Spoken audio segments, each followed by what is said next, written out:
For the past few weeks, I've been visiting social enterprises in the downtown Eastside as part of Social Enterprise Month. And one day I started out at a place called Soul Foods, which was a great location right downtown beside BC Place. Down at Soul Foods, they're empowering people through urban farming and growing artisan quality fruits and vegetables to sell at markets.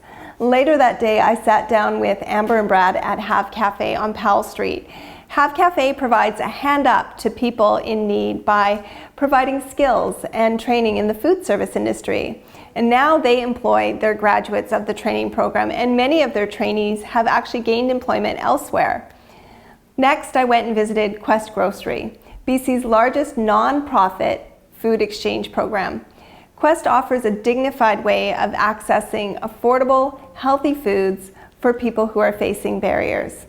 What happens is the suppliers donate the food and Quest then sells it at a heavily discounted price.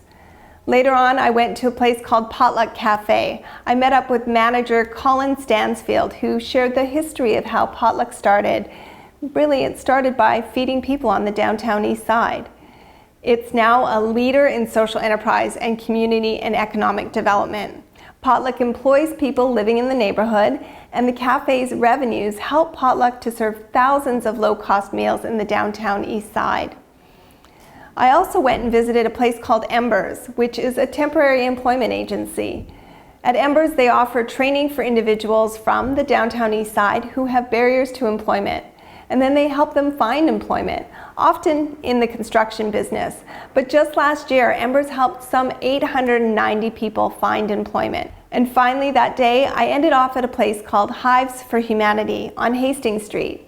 It's really a calming space that's helping create a healthy community through a therapeutic program that involves beekeeping.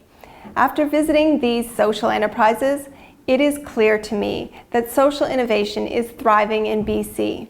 There are so many opportunities to make a difference in the lives of British Columbians. And by being in the downtown east side and seeing these social enterprises in action, I saw the impact that they're making in their community. They're helping people gain meaningful employment and access to healthy food, and providing opportunities for people to grow and become more independent. These social enterprises are helping to make lives better for British Columbians.